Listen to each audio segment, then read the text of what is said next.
Have you ever wondered what happened when 5 prominent women's basketball players decided to criticize the sport's newest star?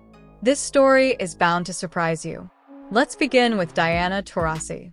If you know anything about women's basketball, you're probably aware that she is often regarded as the greatest of all-time GOAT. And for good reason.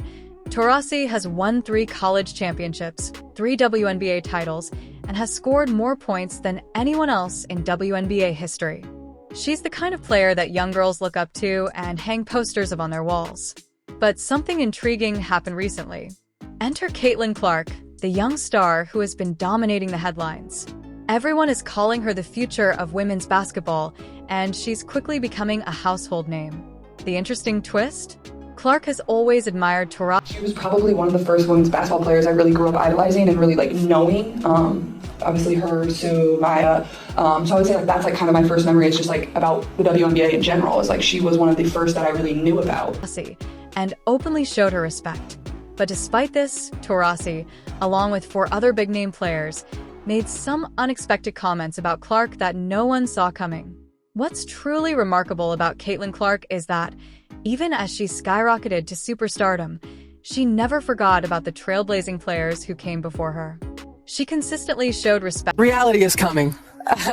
There's levels to this thing, and that's just life. We all went through it, and you see it on the NBA side, and you're going to see it on this side, where you look superhuman playing against 18-year-olds, but you're going to come with some grown women that have been playing professional basketball for a long time. For the legends of the game, even though many fans and media seem to focus solely on Clark, overlooking other incredibly talented players.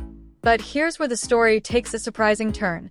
While Clark was making history and doing things no one had ever seen before in women's sports, Diana Taurasi's response was unexpected. Diana Taurasi is no stranger to giving newcomers a harsh welcome to the league. In a jaw-dropping 4-hour live stream with Sue Bird, Taurasi didn't hold back. She openly admitted that when facing rookies, her goal is to effing kill them. It's not just about outscoring them on the court.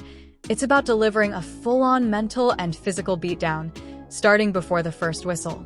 Whether it's throwing shade, like casually mentioning, "Oh, you had such a great senior year. Well, I'm about to school you right now." I'm taking Paige. Next question.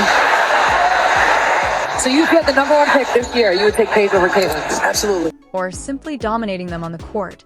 Taurasi has made it her mission to humble the next generation of players.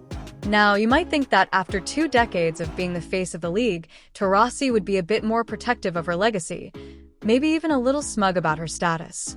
But when Caitlin Clark arrived on the scene, this wasn't your usual tough love scenario. Taurasi's attitude wasn't about mentoring or passing the torch. It was pure hostility. The way she treated Clark went far beyond a veteran testing a rookie.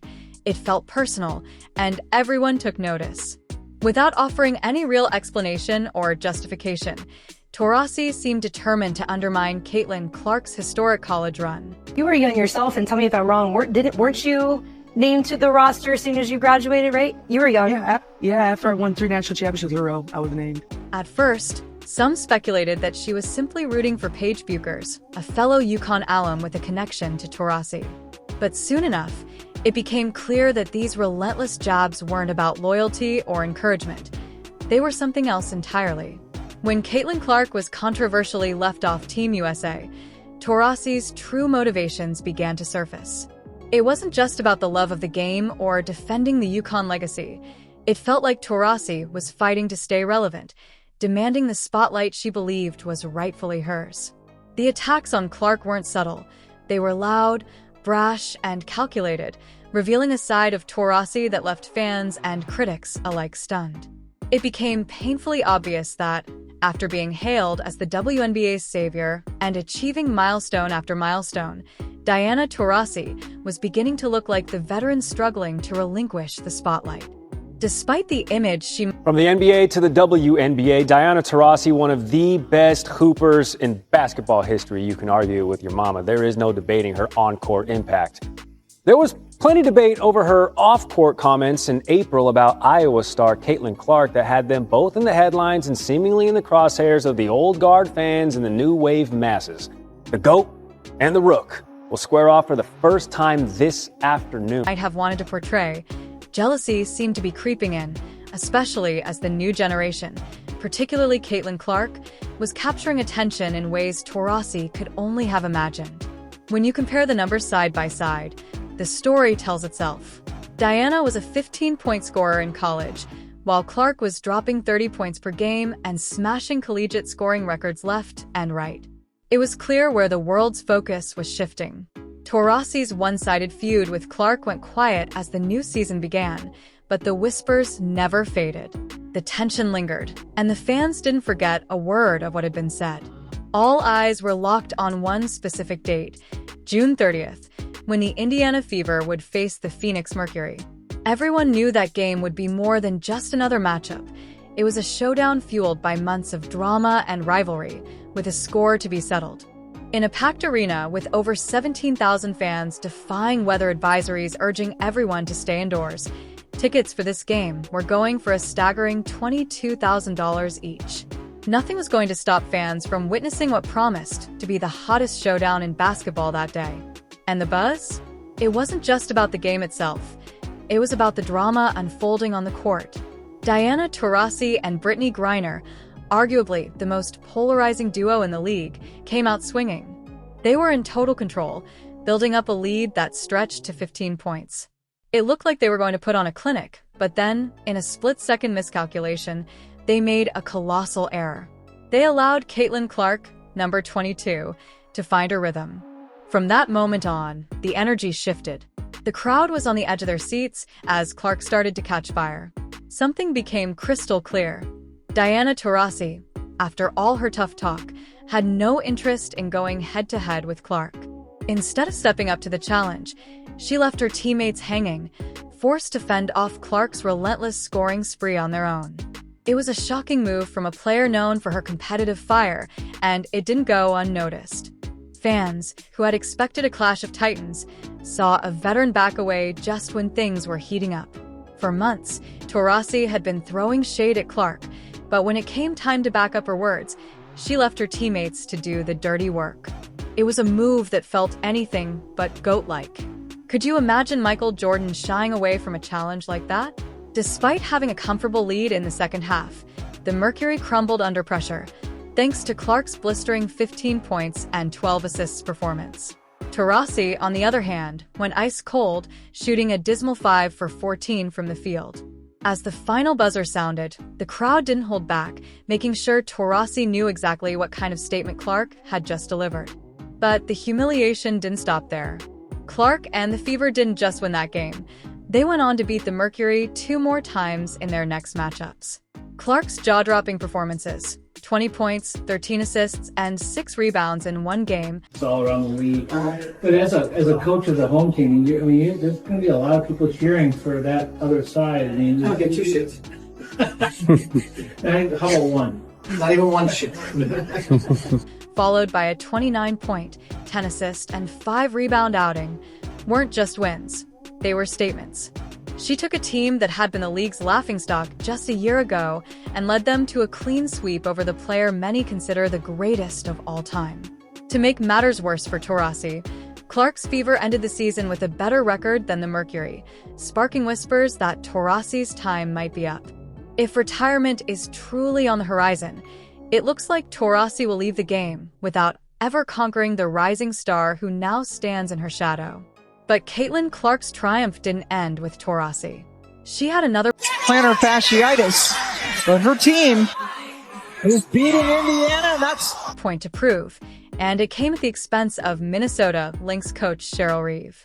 Reeve, who coached Clark's hometown team and lived just a stone's throw from Clark's childhood home, also happened to be the head coach of the Women's USA team, the same team that controversially cut Clark from the roster. Publicly, the ever-composed Clark played it cool, saying there were no hard feelings. But behind the scenes, whispers from her coach suggested Clark had some choice words about that snub. This was yet another game Caitlin Clark was taking personally, and it showed. But by the end of the third quarter, things were looking bleak. The Minnesota Lynx had dominated. That people come to see, right? So when the Wolves sell tickets, there are certain games that they know people are going to come watch certain players. Caitlin Clark and some of the other rookies give us that. Obviously, Caitlin, being the headliner. holding Clark to a frustrating 3-for-9 shooting and forcing 4 turnovers in a rough first half. The third quarter didn't fare much better for Clark. She went 0-for-5 with 2 more turnovers, and the Lynx's second-best defense in the league was locking her down. They looked less like a WNBA team and more like a pack of hungry Timberwolves, determined to finish the job. With a 7-point deficit looming at the start of the fourth, it seemed like Clark was headed for a rare and humbling defeat. But just when it looked like the game was slipping away, a shift began to take place. A spark ignited within Clark, and it was clear this wasn't over yet. Caitlin Clark ignited a— You can't sit out. You can't get around our system. How do you know it's that deep? Maybe they just didn't like the offer. You can't get around. Oh, that's your opinion. This one is mine. You can't get around our system. Fourth quarter rally that turned the Target Center into her personal playground. As she led the charge, the top-seeded Lynx watched in disbelief, unable to stop her momentum. Clark hyped up the crowd and locked eyes with Coach Cheryl Reeve, daring her to find an answer. The atmosphere was electric, the most packed the Target Center had been since the Western Conference Finals.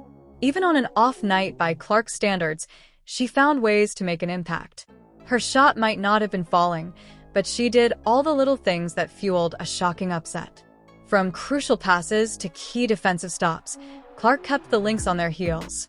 The Lynx, the favorites to win, were left stunned, and Reeve, unable to counter Clark's relentless effort. All I gotta say is she's lucky this UConn team isn't healthy. And that's a true statement. That's not. That's wrong, Molly. Monica? That's wrong, Molly. Molly, it's excuses. 5 top players, it's am I excuses, right? Molly. If Paige Beckerson basically missed 2 seasons, I don't know if we'd be talking about Caitlin Clark the way we are now. And that's facts, and to that point, it was the two of them. I said that the other day. I was out of the country. I'm just saying, don't bring up now that they completed roster. Could do nothing but give a nod of respect. Cheryl Reeve may have her reservations about Caitlin Clark's rising star power, but there's no denying she has a deep understanding of the game.